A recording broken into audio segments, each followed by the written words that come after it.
ये है दिल्ली दर्पण। वजीरपुर के जलियांवाला बाग में दिल्ली सरकार शौचालय पर चला बुलडोजर। डेमोलिशन से पूर्व मौके पर विधायक और लोगों ने किया हनुमान चालीसा का पाठ।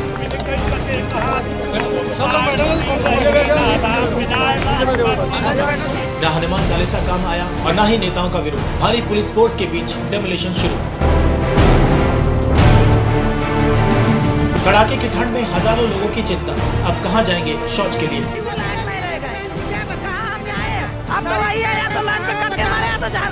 यहाँ की झुग्गी बस्ती के लिए कुछ ही समय पूर्व बने थे ये शौचालय। कांग्रेस और आम आदमी पार्टी ने बताया अनैतिक, अवैध और अमानवीय कृत्य। एक बाग बनाने के लिए, मतलब मुझे लगता है कि शायद अंग्रेज भी जो काम नहीं कर पाए, जो औरंगजेब ने शायद काम ना करा वो आज हुआ है कि एक बाग बनाने के लिए एक शौचालय को तोड़ा गया।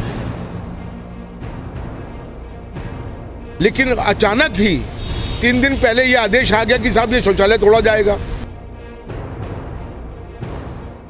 दिल्ली के वजीरपुर औद्योगिक क्षेत्र के जेलरवाला बाग में दिल्ली सरकार द्वारा कुछ ही वर्ष पहले बनाए गए शौचालय पर एक साथ करीब 1 दर्जन बुलडोजर ने डेमोलिशन शुरू कर दिया। भाजपा इस पर चुप है और कांग्रेस और आम आदमी पार्टी ने इसे अनैतिक, अमानवीय और अवैध बताया है। इस बीच हजारों लोगों की चिंता है कि वो अब क्या करेंगे। देखिए कड़ाके की ठंड में हुई इस कार्यवाही पर एक रिपोर्ट।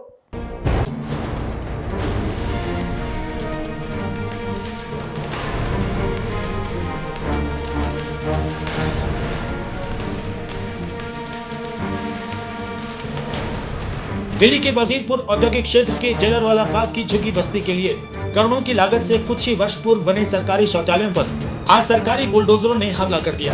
यहाँ पर रह रहे हजारों लोगों को ये अंदाजा तो था कि इन शौचालयों को तोड़े जाने की कोशिश हो रही है, लेकिन ये अनुमान नहीं था कि आज तड़के जब वे सोकर उठेंगे तो शौच के लिए भी नहीं जा सकेंगे। रेलवे किनारे की जलियांवाला बाग झुग्गी बस्ती के ठीक सामने डीडीए ग्राउंड पर रात से ही भारी संख्या में पुलिस और अर्धसैनिक बलों की फौज तैनात कर दी गई थी।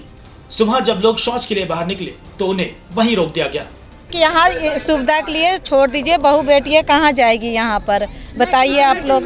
यहाँ छोटे छोटे बच्चे हैं, यहाँ जंगल में चोर चुहेड़ रहते हैं, लोग इज्जत लूट लेंगे तो कहाँ से, सबका तो इज्जत होता है। हमारी बेटी बहन कहाँ जाएंगी? सैन बेटियाँ बहन हैं, शौचालय तोड़ दिए, कहते हैं बेटी पढ़ाओ बेटी बचाओ, कैसे बचेगी? इज्जत तो खुद ले रहे हैं। हम कह रहे हैं पहले झुके तुड़वाए थे, शौचालय बंद हो जाएगा, काम खत्म हो जाएगा। हाँ, हम कहाँ जाएंगे? ये इतना दूर में हम अपने बाल बच्चा लेकर पालते हैं, उस टाइम में डर नहीं लगता है। आज इनका डर लग रहा है तो हम करेंगे पहले झुके तुड़वा दे, शौचालय बंद करवा देंगे।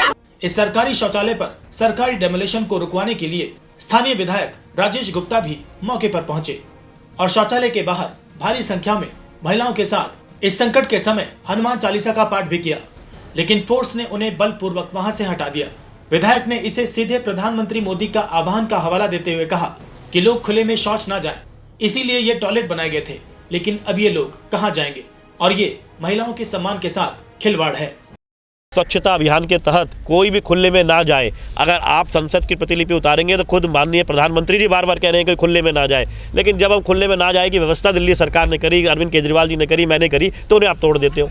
तो ये सीधी सीधी बात है कि ये ऐसी चीज़ तो है ही नहीं जो रुक जाए। अरे आप रोड से कूड़ा बीनने की और झाड़ू लगाने की बात कर रहे हो कि वो सही हो जाए, लेकिन शौचालय तो लोग अब खुले में करेंगे और ये वातावरण कितना दूषित होगा, कितना सुरक्षा के लिए और सम्मान की दृष्टि से देखिए कि एक बच्ची जब 15 साल, कानून की दृष्टि से बताइए कि कहाँ गलत है। अगर गलत है तो कानूनी रूप से आप कैसे विरोध कर रहे हैं? नहीं, कानून की दृष्टि से क्योंकि डीडीएलजी साहब के पास थी तो उन्होंने इसको तोड़ दिया, उन्होंने ऑर्डर कर दिया कि तोड़ दो, जबकि खुद प्रधानमंत्री का ही आदेश थे या ये कहा कि भाई हम यहाँ पर लोग खुले में ना जाए। दिल्ली सरकार ने इस बात को मानते हुए परमिशन मांगी और डीडीए से एक ब्लैंकेट परमिशन लेके कि आप जहाँ कहीं भी आपको लगता है जहाँ बनी आबादी है लोग खुले में ना जाए, चाहे वो मोबाइल टॉयलेट्स लगाए गए हो। कभी हमने हालांकि मोबाइल टॉयलेट्स नहीं लगाए। आप अपने आप को मजबूर पा रहे हैं कि कुछ नहीं कर पा रहे इसके लिए? नहीं, मैं पिछले 2.5 घंटे से बाद जमीन पे बैठा था, मेरे साथ लोग बैठे थे, भजन कर रहे थे, जैसे मैं बार बार कर रहा हूँ, रिक्वेस्ट कर रहे थे। मजबूर तो ये है कि जनता, आप एक बार मजबूर कर सकते हो लेकिन जनता इसका जवाब जरूर देगी।